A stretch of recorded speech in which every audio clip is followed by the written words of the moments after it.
Hi and welcome. I am Georgiana Danet. I am a yoga and tantra teacher. I coordinate the Swedish branch of our yoga school, and for many years ago I have founded the Shakti groups and the Tantra for Women course. For today we will go together through the marvelous adventure of spiritual evolution, and I will shortly present what it contains as a summary at the beginning, and then I would be grateful if you also will ask some questions. Today, the workshop for today, the webinar for today is, as the title says, the adventure of spiritual evolution. It is seen from the perspective of the 7 chakras as 7 necessary stages of evolution that we all go through. In it also contains some of the hinders or some of the traps that the ego will, of course, lay in front of us when we start our spiritual evolution. And for all of these hinders that the ego presents for us, I will also come with some practical solutions. So now let's start with it. It may seem strange that we so rarely stop to reflect on the existence of this I we speak so often of. I eat, I read, and so on. In fact, who is the person that lives within us and is in contact with the outer world as well the inner one? Where does it come from and where is it going? Certainly it is alive, but we wonder what life is, the unknown, fascinating, frustrating phenomenon which is expressed through us and which for so long swings between sadness and a kind of an insecure happiness. What does it serve for? Does it have a purpose? If so, what is it? Can we learn it? If so, can we understand it? The more we think about these questions, the more we become aware that by answering the first question, we can answer them all. To know who we are means to know where we come from, where we are going to know what life is and what it serves for, which is the purpose of our life, which is its goal. In reality, all these questions are only versions of the eternal interrogation. Who am I? The revelation of the Immortal Supreme Self is actually the ultimate aim of any spiritual evolution path, no matter if that specific evolution path, that tradition calls it the Immortal Supreme Self or calls it the True I. It doesn't matter the name because the reality is the same. But the revelation of our Immortal Supreme Self, or Atman as it is called in the yoga tradition, makes really possible to move from the limited individual ego to the broader self that allows us to become tangent with the infinite and also to have a wonderful feeling of embracing God.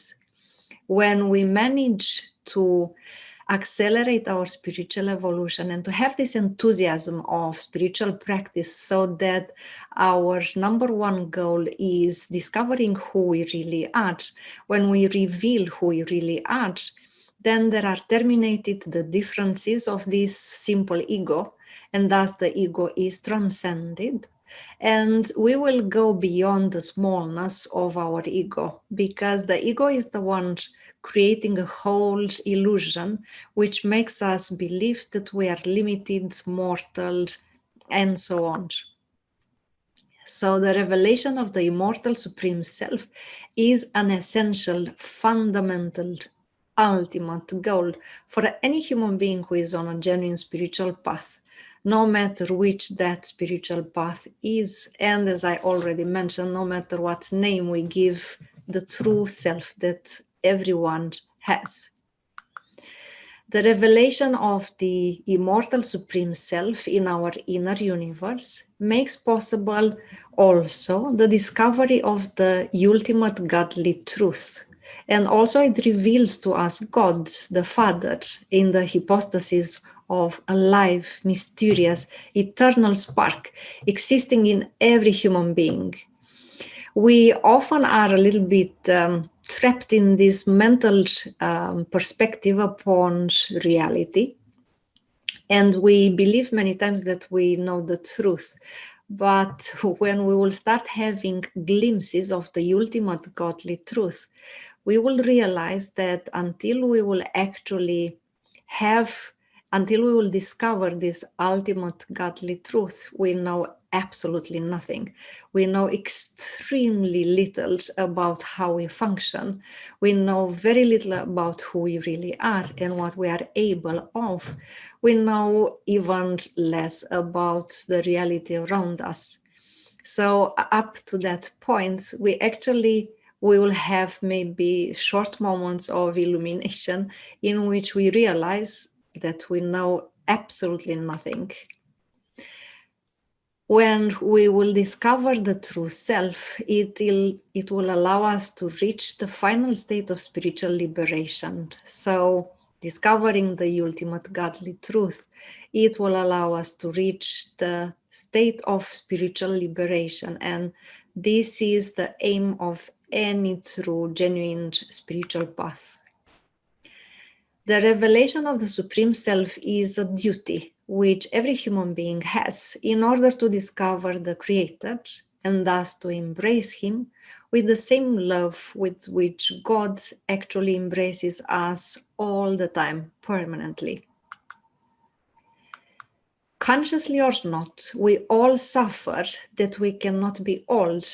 So the revelation of the Immortal Supreme Self allows us to merge in a mysterious and ecstatic way with everything. And this is also leading to something else. It will help us experience many times a very special state of knowing without knowing. This frantic aspiration to merge, or otherwise the aspiration towards completion, manifests as a tendency to encapsulate, to embrace the entire environment, to absorb it in our inner universe. And this is what the great yogis and sages call for, transforming the external environment into our internal environment through merging and reflection.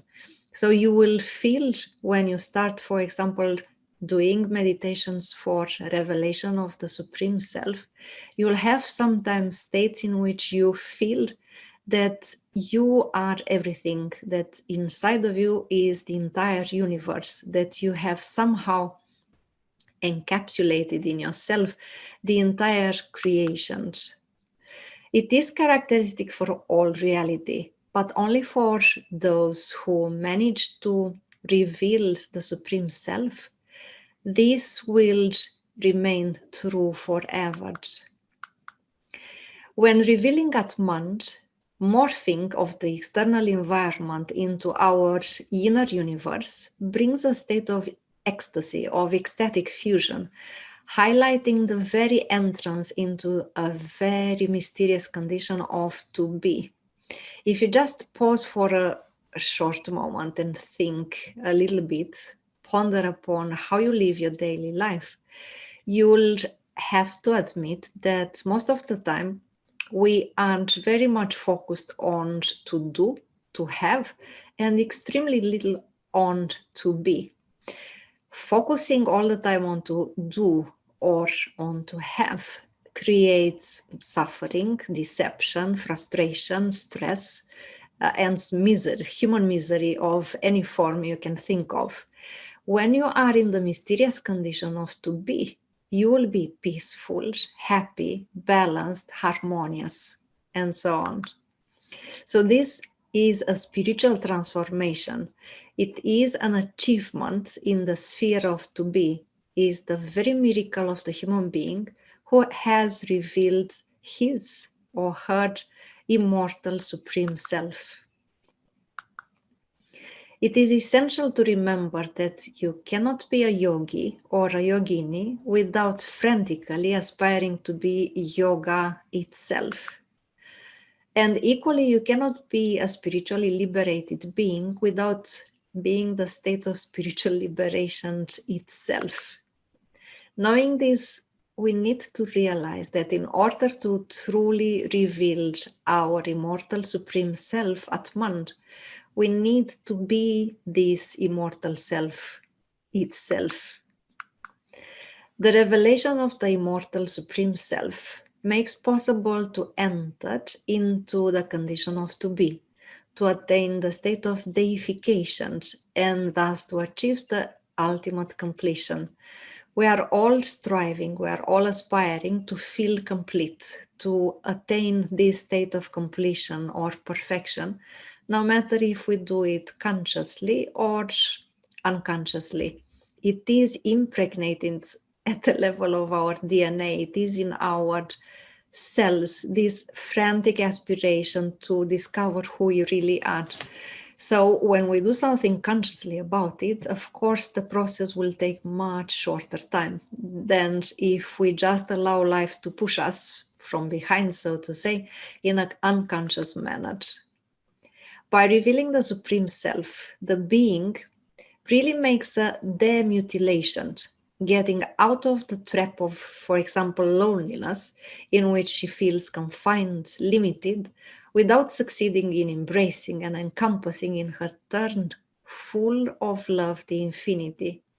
It is very good from time to time to look at life, at ourselves and at others with a lot of transfiguration, and to really realize that we are like drops of perfection floating in an infinite ocean of love and happiness.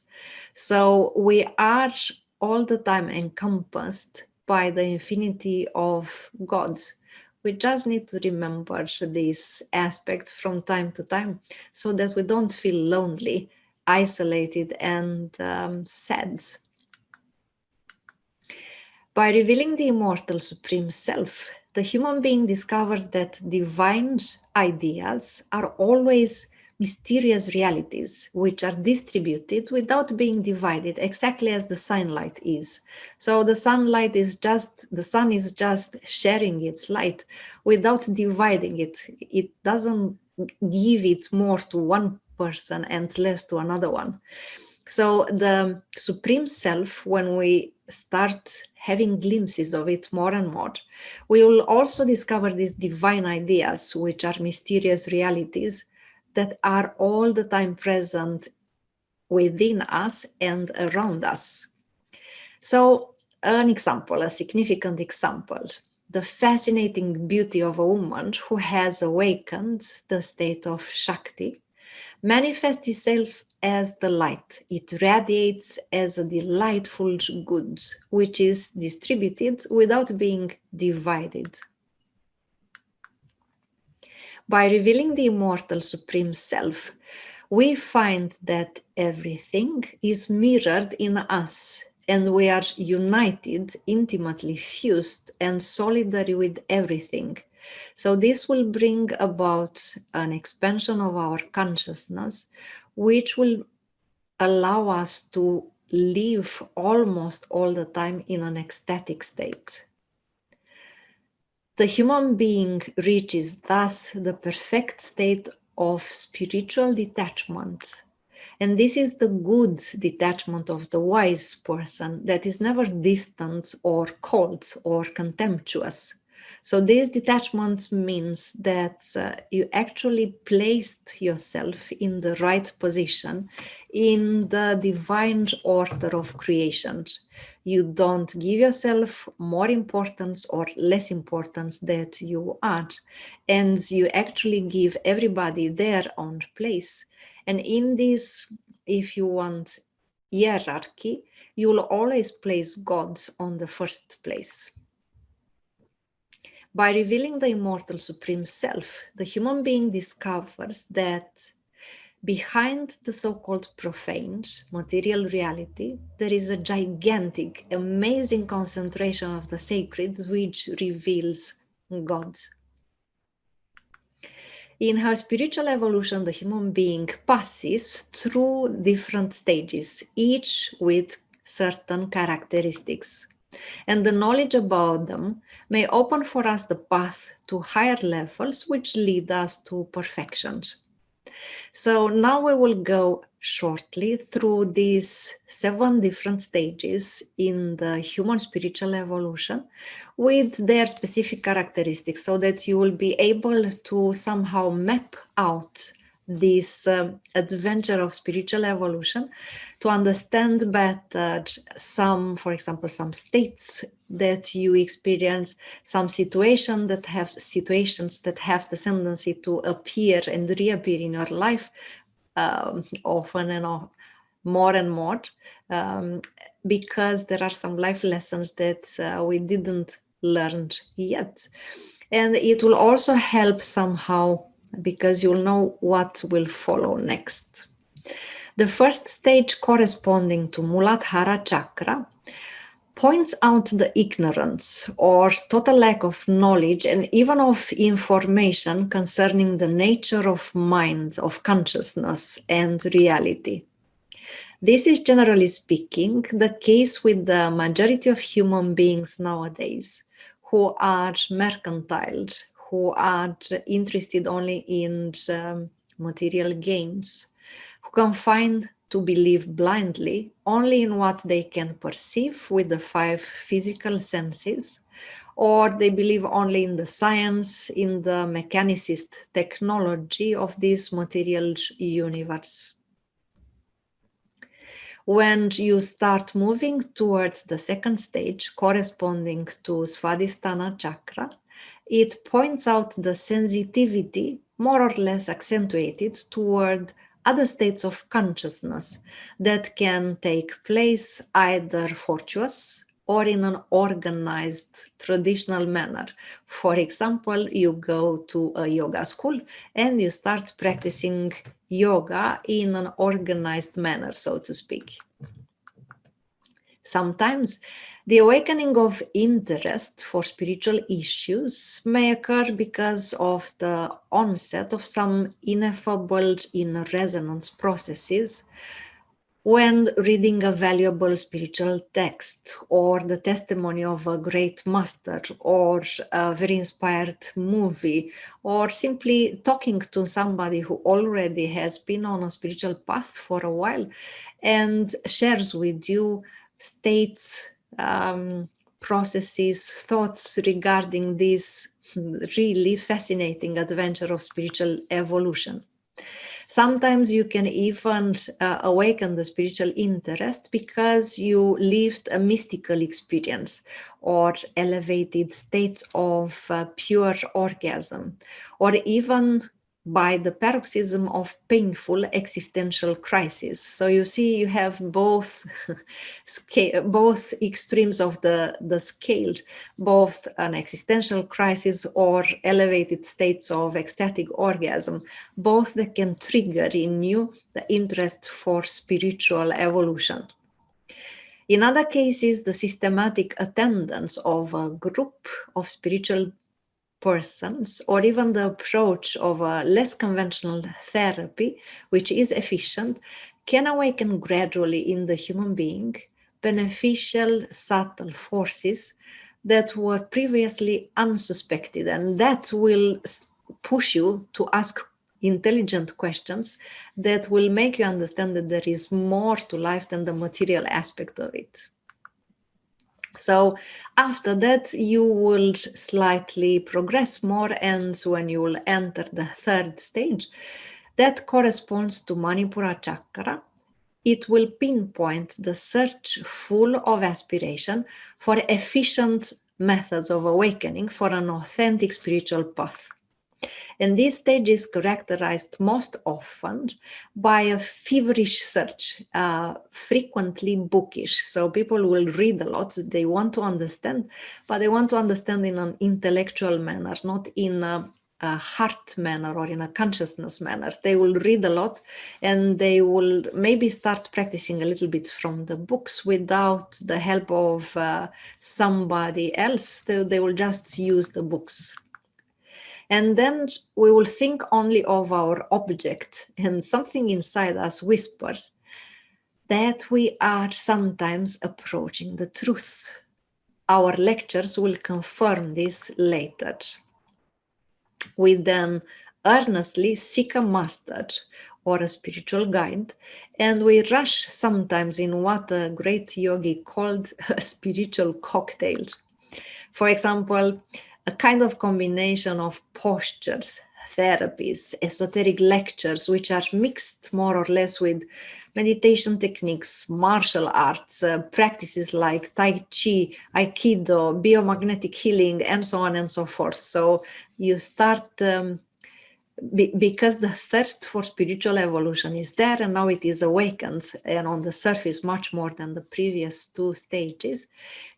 This thirst, you want to quench it, you want to give it nourishment and fuel, and you start mixing different types of so-called spiritual practices, which do not belong to one and the same spiritual path.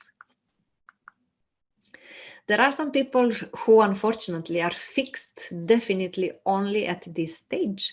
And with the limited half-learned strength, they believe they found a way. But this is only the third level, and there are 7. So please keep that in mind. There are also in this category those who immediately after the first spiritual experience think they are fully enlightened and they stop here. This is a big, big trap, and you cheat yourself big time if you start having some spiritual states, some higher forms of consciousness experiences, and you start believing that you are enlightened and that's it. This is the ultimate level and you stop here. This is a big trap, and if you do that, of course you stop your entire evolution. But others will meet at the end of their journey their true way and their true spiritual master or spiritual guide. Only then the great spiritual adventure starts for them. So even if you are already on the in the third stage, still this is more or less the beginning of your journey, the beginning of your adventure. The 4th stage, corresponding to Anahata chakra, highlights the fulge of aspiration and consistent approach to a genuine spiritual path.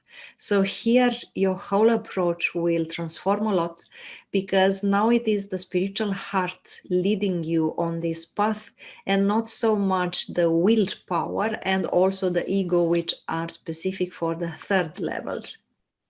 So during this stage, the human being gradually discovers the barriers that often impede the true knowledge, and also learns progressively to dissolve these obstacles with patience, perseverance, dedication, generosity. Specific methods used herein varies depending on the chosen path. And because we are on yoga, of course, that the methods we use on this yoga path will belong to the integral yoga system. They can change at a time, depending also on the personal spiritual evolution and according to certain individual conditions. So we start, for example, with a daily spiritual practice, or what it is called the tapas in the yoga tradition. And at a certain point, you will notice that now you achieved results, and some situations in your life, including inner conditions, transformed, and therefore the tapas needs to be adjusted. So according to these outer and inner conditions, you will from time to time change what you practice so that it fits the best your necessities at that point in life. However, the human being who seeks to achieve the ultimate spiritual stage, she has to never stop her spiritual practice. It's logic, it's common sense, it's obvious. It will thus extend gradually on her everyday existence. I often speak with my yoga students that having a spiritual practice doesn't imply that you train yoga postures or meditation on a yoga mat in a yoga hall. Spiritual practice means that after you have practiced the yoga techniques in a yoga hall with the yoga teacher, when you go out through the door, you will have now to apply practically all these aspects that you have learned and all those wonderful states that you have achieved during the yoga practice in the yoga hall in your daily life. And that is actually showing you that you understood correctly, that you now stabilize and assimilate the states you had while practicing yoga in a yoga hall. So you need to extend gradually the spiritual practice in your everyday existence. This stage is prolonged and maintained practically unchanged in the other stages which follow. So this awareness, almost continuous awareness that what you think, what you feel, what you say, how you behave, what you do are integrated in your daily spiritual practice, and they need to follow certain divine laws and divine principles, occult principles. Then you will have this awareness upon this aspect unchanged in all the other stages which will follow. So now the fifth stage, corresponding to vishuddha chakra, pinpoints the emotional stabilization and a deep state of inner peace. As the obstacles dissolve and are completely removed away from our consciousness, which here corresponds to the identification and control of the intimate origins of our destructive feelings and emotions, our unhealthy feelings and emotions, the mental agitation of the thoughts diminishes and the profound euphoric peace installs in us. So when you will be able to maintain this inner peace, euphoric peace, no matter the life situations, no matter the challenges, no matter who or what will do their best to trigger you without succeeding, then you know that more or less you are in touch with this stage. Maybe you are not finally stabilized in it, but you are entering it more and more often. And this is an absolutely necessary condition for what will follow. Although there are some spiritual paths which take advantage of all the conflicts that occur in the human being, using them as some direct and immediate means to attain transcendence. You don't need to do that necessarily. So this stage is generally accompanied by a correct, profound understanding of both the nature of reality and the nature of mind and consciousness. The human being aspires now with power that this profound euphoric peace will embrace the whole world. So of course, when you experience this deep state of euphoric peace, you want it for the other ones to feel it, to experience it as well. And the deeper you can feel it yourself, the more you can somehow exude it yourself, the more you will share it with others. So at this stage, the ability to love greatly enhances. And now we move to the sixth stage, corresponding to Ajna chakra, which refers to achieving non-duality. Up to this stage, the human being was often the theater of the manifestation of many phenomena, in the meaning of the Greek word designating illusory appearances, such as visions of shapes and lights, listening to the inner sounds, perceiving some subtle energy vibration, which then give birth to parapsychic manifestations, regressions, for example, to previous lives of your own or of other human beings whom we come into contact with, and so on and so forth. A competent spiritual master will help us then to understand that almost all these phenomena are as illusory as a dream or as ordinary as the physical universe. In all these experiences, there is still a vivid illusion of separation between subject and object of its perception, so between us and what we perceive, appearing sometimes even the risk of strengthening the perpetuation of this illusion of separation, and also triggering something else that I will present as soon as we go through the 7 stages. That is quite a big trap, and we need to make sure we don't fall into it, or when we notice that we've failed, we are humans, we do the best to take ourselves out of it as soon as possible.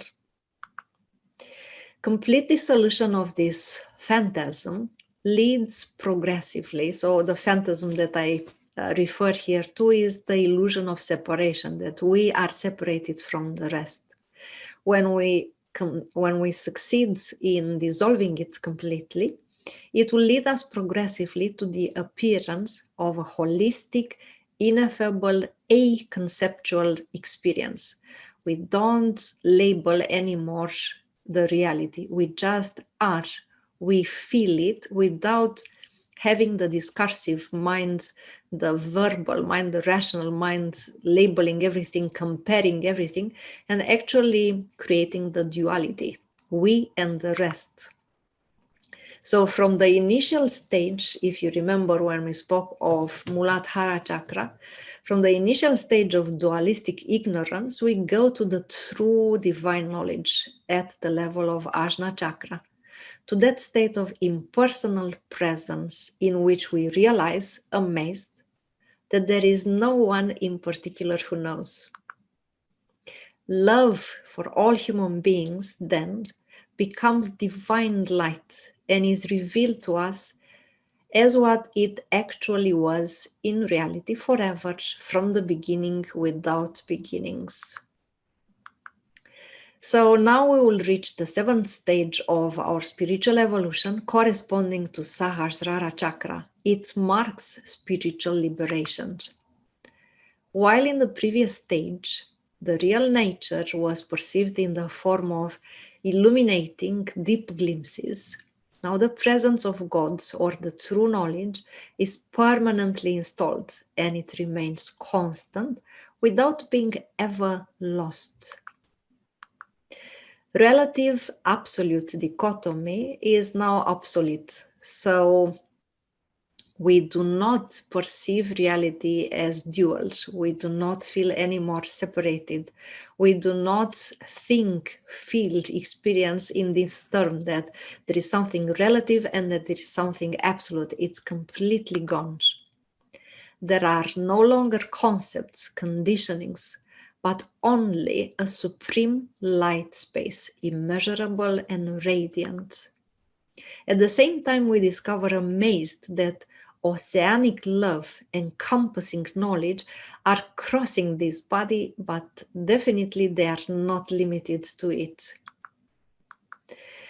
Only when we realize that this was a primordial state, which in reality existed in ourselves always, but it was completely hidden by our previous ignorance. And this will be really an amazing, ecstatic experience. Now we will realize that the veil is completely dissolved.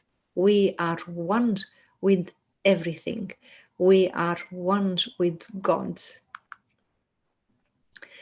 So in our process of spiritual evolution, normally we will also come across the biggest hinder, or what it is we can call the spiritual ego, quote unquote. It is one of the most delicate stages in spiritual evolution, the emergence of this so-called quote unquote spiritual ego. This stage occurs after we've passed through several levels of initiation on the spiritual path and already have the necessary data to, so to say, walk alone. So we don't need to ask so many questions anymore. We have enough understanding, or we think so, of what we need to do, what a spiritual path implies, what a spiritual practice requires, and so on. So now we can more or less walk alone. We don't need so much external help. How can we notice the appearance of this spiritual ego so that we can thwart the maneuvers that can unfortunately keep us captive in the ego's tight shell? So I will follow you through some of the aspects. So I will present different characteristics of the spiritual ego with the practical solution, how we can get rid of those strategies and maneuvers that the ego tries to keep us captive. So knowing about these characteristic aspects is important, because by identifying the symptoms of its arousal, it can be much easier to act and do beneficial transformations so that we get ourselves out of the trap of ego, which creates this so-called spiritual ego. One of the characteristics of spiritual ego emergence is that, like any structure of the ego, this one, the spiritual, so-called spiritual ego, is characterized by the tendency to separate from the whole. Meaning, this is one of the very clear signs by which the appearance of so-called spiritual ego can be easily observed if we analyze with great detachment and lucidity the facts and the actions. So this analysis of facts and actions needs to be done without taking into account the motivations, but especially the final results, because the motivations are actually arguments that the ego comes with in order to trick us, of course. So it is very difficult not to notice this tendency of separation from, for example, the spiritual group you belong to, the path that until then represented everything for you, the ideas that until then guided your life. But when there is a tendency in a certain person to separate from principles, ideas that until then were assumed to be directions of evolution, it shows very clearly that this form of ego, the spiritual ego, has appeared. And when that happens, of course, the solution is that you go back to the group that you, spiritual group that you belong to. You can, for example, engage yourself in karma yoga activities with a group so that you help the spiritual school, the yoga school you belong to. You pay attention and as I mentioned, don't look at the motivations, because the motivations can be a colleague said that to me or did that to me, or it doesn't matter. The motivations, be very careful. They are arguments that the ego comes with, so that you will be convinced that you are right. This is not about being right. This is about keeping yourself on track on the spiritual path, no matter which challenges we are confronted with. So when this tendency to separate from the group we belong to, or the path that we follow, or the divine principles that we follow, we need to reintegrate ourselves in the spiritual group, no matter how difficult it is. It is difficult for the ego, but not for ourselves. And as suggestion, as a recommendation from our spiritual guide, I spoke with him about this topic and about this webinar in particular, and he suggested to us to always remember the meditations with the divine attributes. Doing meditations with the godly attributes is one of the most rapid, the most efficient solutions, even to getting rid of the spiritual ego.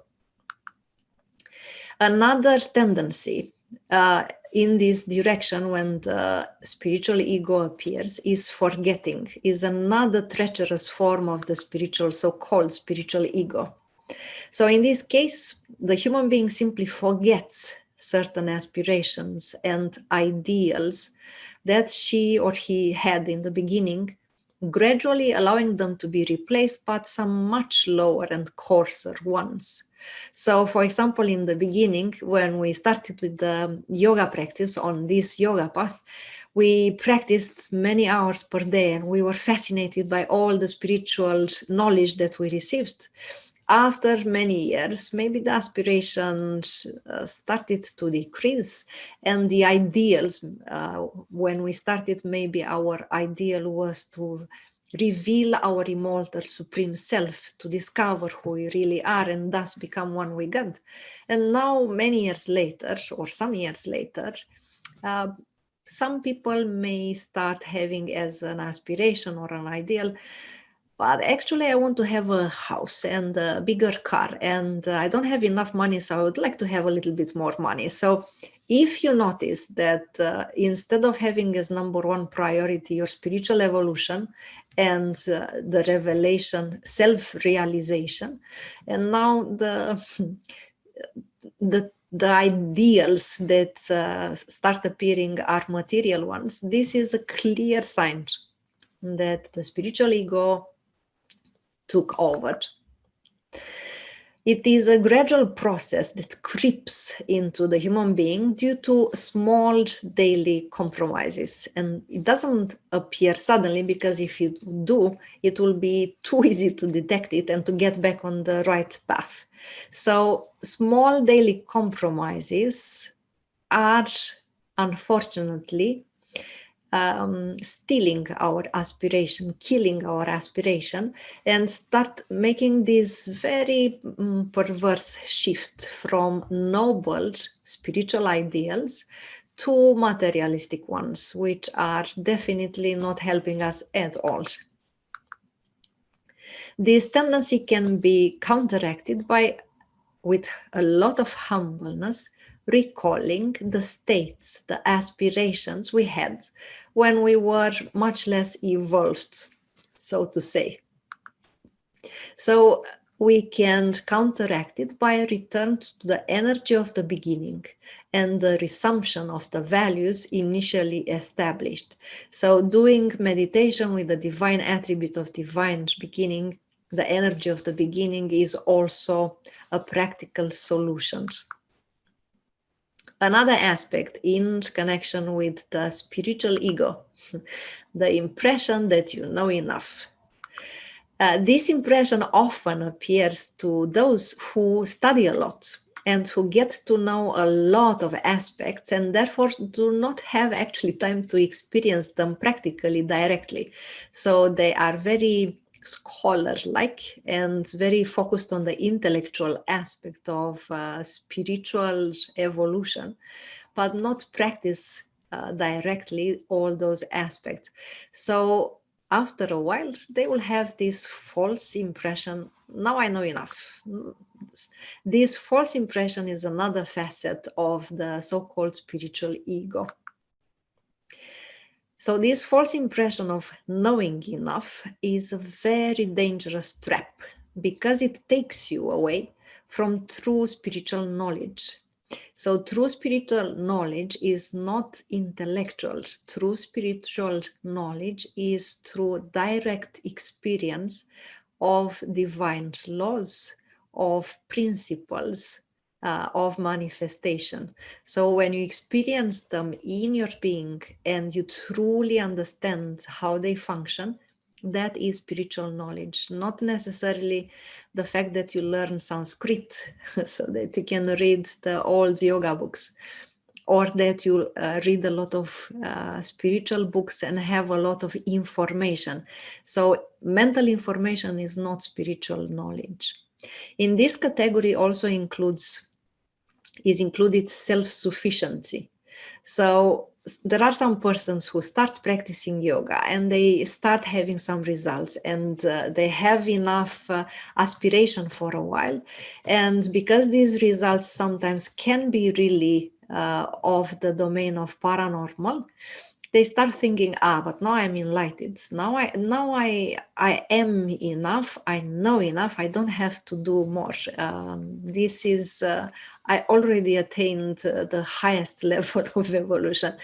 This is a big trap. So we need to pay attention when we notice this tendency to self-sufficiency and the false impression that we know enough. It's the alarm shouting, spiritual ego is in place. Everything seems already known, and nothing new awakens the thirst for knowledge. This results in the gradual disappearance of transfiguration and self-transfiguration. And perhaps the worst effect of this state is the closure in our heart toward the knowledge of the self. So this is the worst effect of the false impression of knowing enough and self-sufficiency. The state of self-sufficiency can be successfully counteracted if we aim to keep ourselves always open to the situations that arise in life and to learn the lessons of each one with humbleness.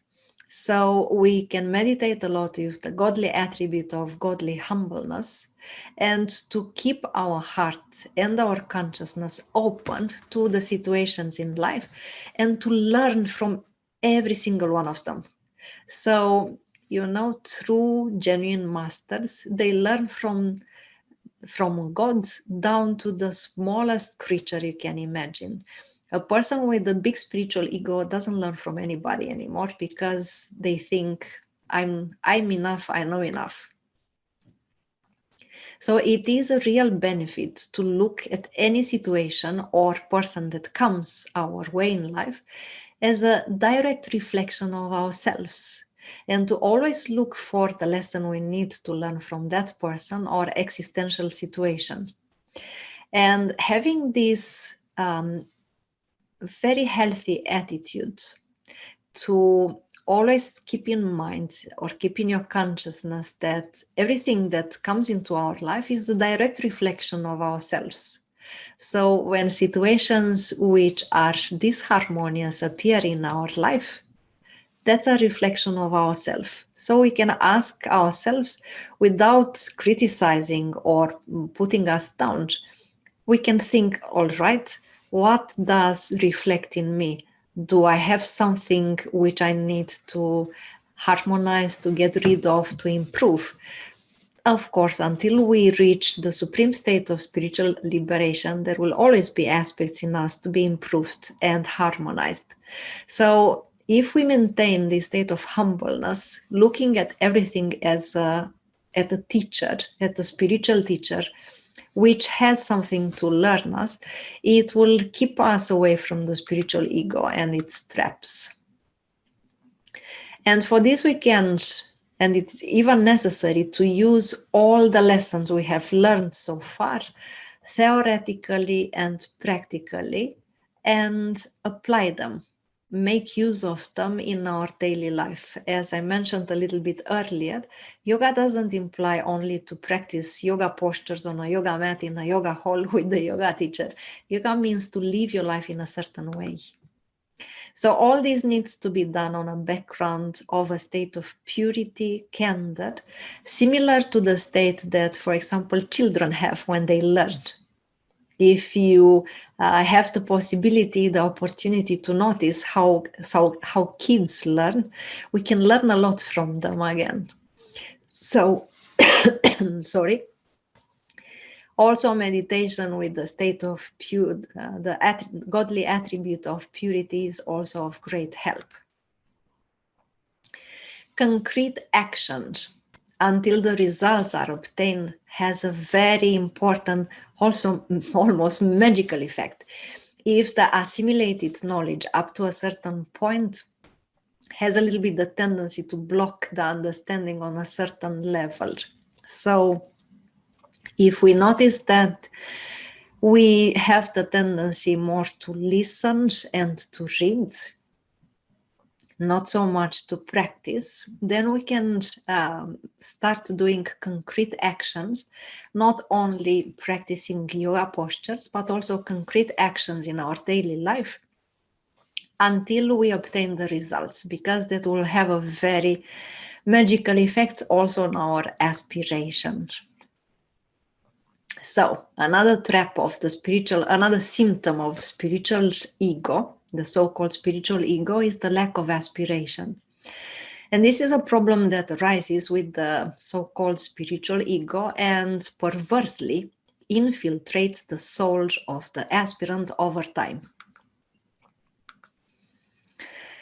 All the actions we do not complete, all the compromises we make with ourselves and others, all these create a shell that no longer allows inspiration and divine grace to manifest in our being. So gradually the aspiration is more and more frail. It will fade, it will disappear. The biggest problem here is that when we obviously notice this process, is a little bit too late. Not definitely too late, but it's a bit too late, because the effort required to repair the lack of aspiration, it will be very big, because we don't have so much left of the aspiration. And this situation can be avoided primarily by preventing it to appear. This prevention is easy to achieve when we constantly seek to fulfill all the good decisions we make and to carry out everything good that we started. We need to also always do everything we know it's necessary for our spiritual evolution without compromising, no matter how difficult sometimes it may seem to be or even is. Another symptom of the spiritual ego is the lack of faith. It's another facet of this so-called spiritual ego. It is installed on the background of declining transfiguration and self-transfiguration power. This power of transfiguration diminishes due to all the moments when, although we could choose the higher resonances, we chose to indulge in lower ones. A very clear sign that this facet of the spiritual ego has appeared is that miracles are happening less and less in our lives. If in the beginning, under our astonished, transfigured eyes, the gates to invisible worlds were opened, now even the most obvious miracles most often remain indifferent to us. And this state inevitably leads to diminished faith.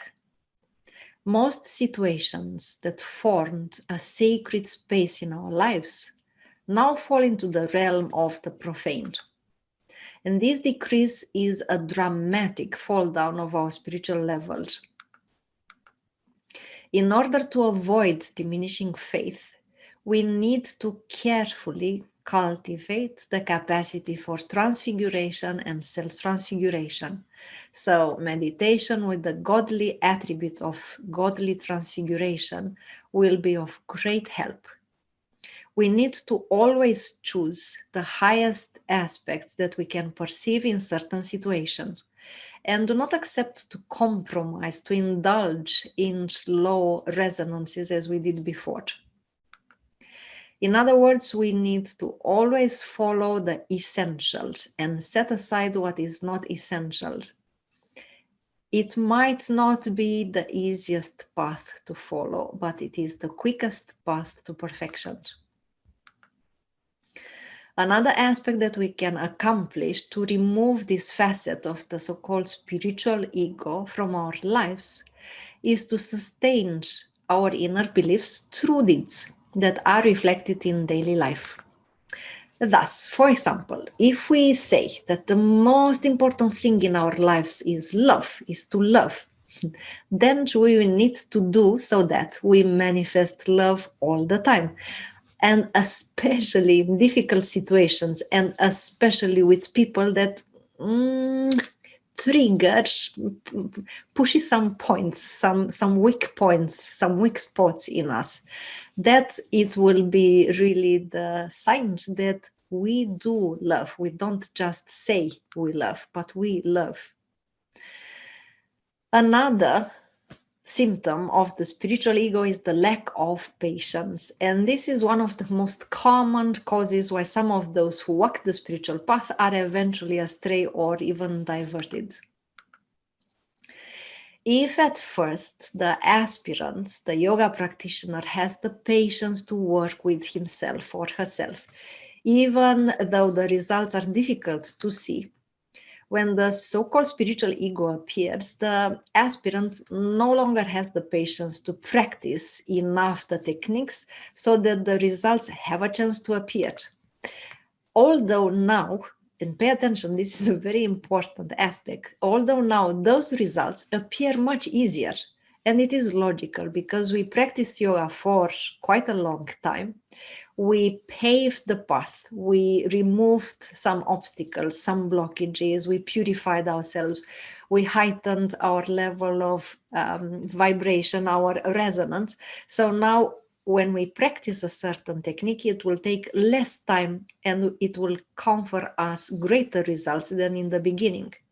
But if we don't have the patience to practice enough the techniques, we will not allow the results to appear.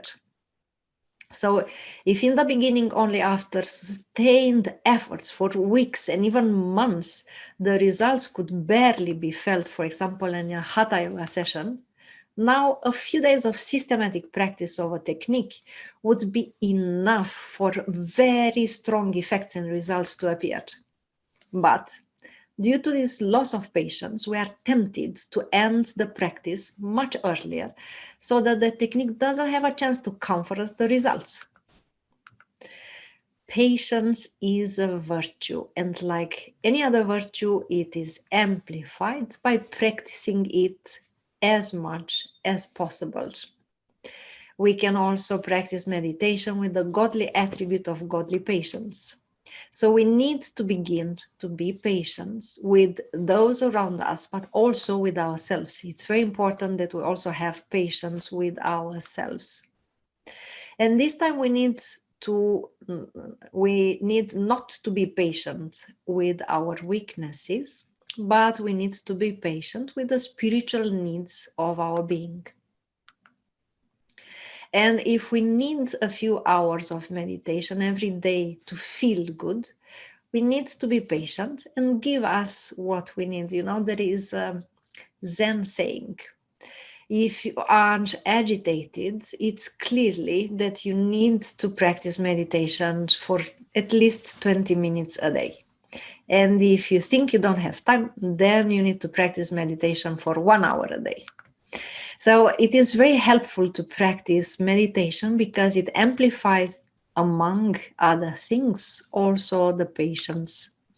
And practicing meditation, actually, it's a very good training for our patience, because when you practice yoga postures, you have another level of control upon your physical body. But when you practice meditation, then you will have to notice the level of control you have upon your mind, and therefore the patience will be greatly challenged. Patience is based on a great confidence that everything happens in direct harmony with the will of God, without the slightest exception. He or she who is truly patient is a winner in the struggle with time, and she or he will often experience the state of eternity. Another symptom of the spiritual ego is the lack of humbleness. Pride kills the ability to give and makes the being stop learning. The consciousness of the one's own value is also included here. So he who truly evolves spiritually understands more and more that God is in every human being, in every object, and therefore everything can teach us a lesson at the right time. The humble one sees how everything is done by the will of God. And that is why he cannot be fooled as to, I have done it. So when you have the state of humbleness, and one very good practical manner to achieve a true state of humbleness in front of God is practicing karma yoga. Because when you practice karma yoga truly, so not voluntary work, but karma yoga, you will never think, I done it, I did it, I've done it. You will always be aware that God is doing all these aspects, phenomena, things through you. So you will not be able to be fooled as to, I have done it. Pride is one of the sins that can become very subtle, and that is why we need to constantly seek to amplify the state of humbleness. The proud one lives in a world populated only by the ghosts of his own thoughts. And in my previous webinar, we spoke the entire hour about mental ghosts. But what is worse is that no one can convince him that there is something wrong in that direction, and thus the deviation can become very big in a very short time. In order to remove this situation, the aspirant needs to always maintain the common sense and amplify his state of humility as much as possible. So you can do the meditation with the godly attribute of godly humbleness. Also, another way to do this is to forgive. And again, you can amplify the godly attribute of forgiveness in your being. The forgiveness of the wrongdoer is a true spiritual desideratum that appears even in the Bible. Forgiveness creates an unforgiving and imperturbable state of peace. Those who know how to forgive have a serene life, and this gradually leads to the awakening of the soul and to the breaking of the ego's shell, even the breaking of the spiritual ego one. Another symptom of spiritual ego is the inability to give, to offer. It causes the soul to dry out, to atrophy stiffly into a too great a care for one's own person. And this is also where the egoism that makes us cling excessively to our own spiritual evolution enters, making it only a shield to hide the egoism and the incapacity of that person. We often meet people who go on a spiritual path, but in reality, they are engaged on the path of their own ego. This happens because the one who does not have enough strength when he has made some progress becomes extremely stingy, so to say. The more stingy you are because of the impression that you have what you have will not be enough for you, of course, the more you resonate with the state of inadequacy, with the state of lack of not enough. And what you will have will diminish and will be lost because you are afraid that that will happen. Of course, that will happen because you attract it to you. So the easiest way to combat this condition is by giving, by being very, very generous. And also you can use the godly attribute of godly generosity. By seeking to offer totally and as detachedly as possible the fruits of our actions to God, we can become again foci through which God manifests himself. Another symptom of the spiritual ego is the lack of spontaneity and inner freedom. If at first the aspirant is willing to permanently exceed his limits, now it is clear that he is caught in the straps of other habits, this time spiritual ones. So now such a person who developed the spiritual ego will have a spiritual practice, so will have some spiritual habits, but will maintain only those ones and will never do something to exceed the limits, to get out of this new box which has nicer walls, golden ones, but still it is a box, still it is a prison. So it's very clear how the state of inner freedom diminishes and the kind of a aging of the respective souls appears. So the frustration in carrying out one's own work schedule causes the inner freedom to be lost, and this time in favor of a better cause. So now you don't work, maybe I just take it as a scenario, maybe you don't work you don't have a normal job in a normal company. Now you do a lot of spiritual work in a spiritual school or organization, so it's a better cause. But again, you just do this work without the inner freedom and without paying attention, so that you don't just fall into habits, even if they are so-called spiritual ones. In reality, still, this is still a prison. Especially those who act mechanically in performing the spiritual practice. So when they train yoga, but they do it mechanically, they are exposed to the appearance of this terrible facet of the spiritual ego.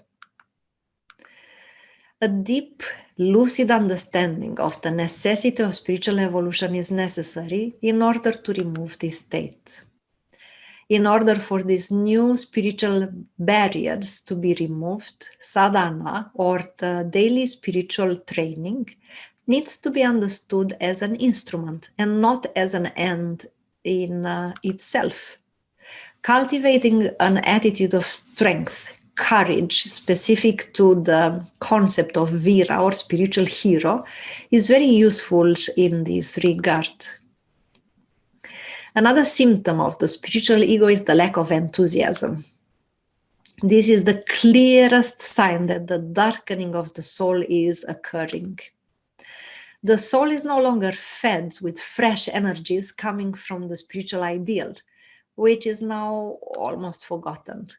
What used to be fascinating and fed our soul with huge energies is now forgotten.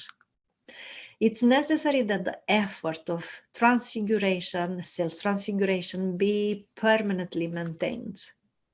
The biggest enemy in this direction is the feeling that now you know enough and you don't have to be as naive as you used to be in the beginning of your yoga life.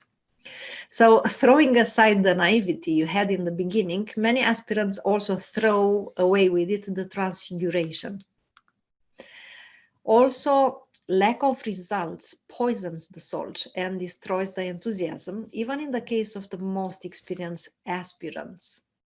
It is known that the enthusiasm a person shows is a clear sign of the success that person has in no matter which fields of their life. Obviously, the reciprocal is also true. So it's necessary that from this point of view, we should always be careful to carry out what we started until obtaining the expected results. I'm a yoga teacher and a tantra teacher, so of course I hear my students commenting on their progress. I heard it so many times, people saying, I have started the practice of Laya yoga technique, so the advanced form of meditation with the mantra. I don't hear the sound, I don't have any results, it means it doesn't work. No, it just means that you need to continue until you obtain results, because in your case, you as an individual have some blockages that you need to remove in order for the absolutely ecstatic effects of meditating with the mantra to appear also in your being. So if we started practicing, for example, the Laya yoga technique, then we practice it until we obtain results. We don't stop in the middle of it because we don't have results yet. Another symptom is a low spiritual efficiency. Correlated with diminished aspiration and enthusiasm, this lack of efficiency leads to the absence of results, obviously, and this gradually poisons the soul. It is a sign that can be noticed, but that cannot be stopped without removing the causes discussed above.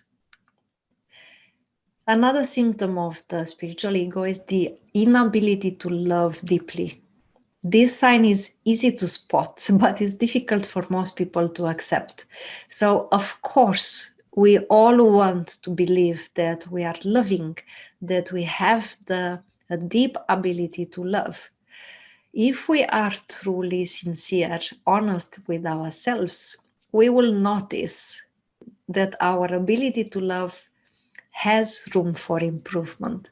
And from my own experience, there will come a moment in everyone's life when they will discover through direct experience what true love really means. For me, it was a shock, really. So when I felt what truly loving actually means, I had a shock, because I realized, looking back at all the moments in which I really believed I was loving, I understood that it was a caricature compared to the true ability to love. What I used to call love was really a caricature. So at this level, we need to know that love is one of the central elements of any spiritual practice, and it is able to nullify any form of ego. So I will say it again because it's of extreme importance. We need to know that love is one of the central elements of any spiritual practice, and it is able to nullify any form of ego. So the more we love, the less our ego will get. When we will love infinitely, there is no more space for ego. The ego will be gone. We can systematically train ourselves to love more and more than up to now. We also have the godly attribute of divine love that we can attract and accumulate more and more in our being. So it's very important to do this, especially when we see a limitation in this direction. If we notice that right now I can love more, then love more. So this ability to love is a very good spiritual barometer, and it needs to be used by anyone who really wants to evolve spiritually very effectively. Another symptom of the spiritual ego is the absence of the state of harmonious integration. Many people, when they walk the spiritual path, they are fascinated by the discovery of the game of synchronicities. Their life enters a new dimension of reality, which is magic. But when the spiritual ego appears, the so-called spiritual ego appears, this state of perfect integration somehow begins to diminish until it disappears. Of course, because you put the ego in between you and the cosmic order. And this is a clear stage that indicates the appearance of the spiritual ego. And instead of integration in your life, you have more disintegration. Harmonious integration in life is a state of abandonment of the individual will in front before the will of God. So this is the solution. When you notice that you struggled and you make huge efforts and nothing goes your way, it's a sign that you are not integrated in the cosmic harmony. And then instead of doing your will, it's much wiser to do God's will. This can be achieved in several ways, but each time the result is the same. The universe suddenly becomes alive. It responds to all our actions in a coherent and wise way.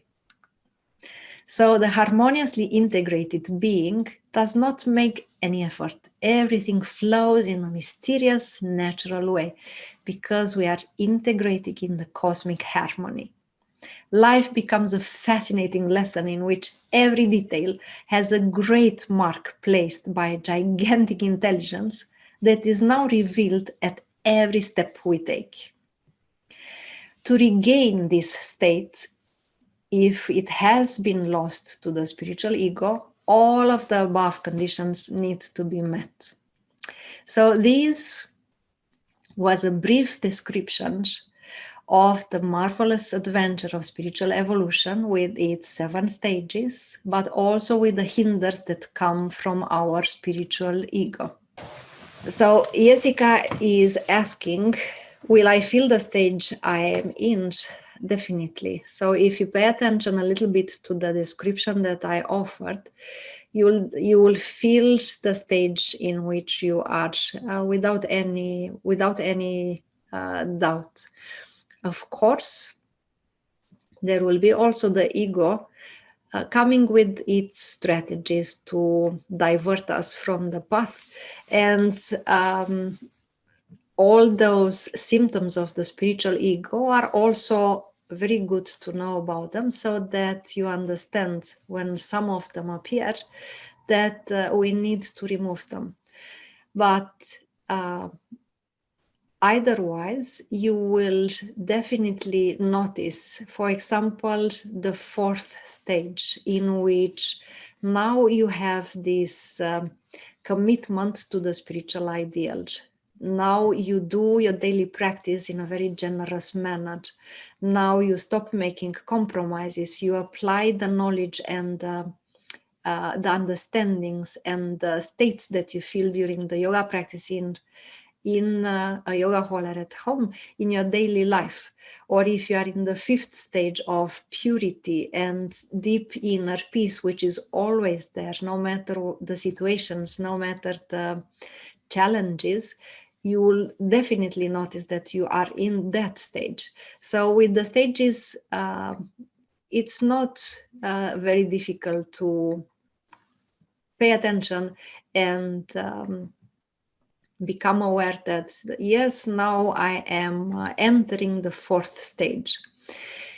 Generally speaking, there are not many people who are, for example, in the fifth stage. Most of the persons that I know are in the first four ones, most of them, or even in the first three ones.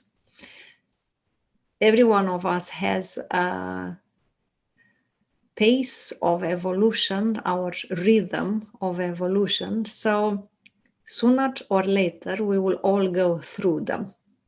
Now, or a little bit later in another life. I have also a question in the chat. Sometimes we cannot pay attention to all the signs of entering into so-called spiritual ego frequency. We are carried away by life, and when we realize we went astray, it is difficult to come back on track. How can we approach it in an integrated way? The best is to have patience with yourself, to have self-compassion, to understand that, okay, now I stepped a little bit out of the spiritual path, and to start practicing more. Not a whole more from the start, because it will not work, but to practice more and more each day, gradually increase the spiritual practice. And that will start giving you results, which in its turn will give you more aspiration, enthusiasm, faith. So also helping you not making so many compromises. So in this manner, you can approach it in this integrated way. Just practice a little bit more every day. So spiritual practice will always be the answer, no matter the questions, by the way.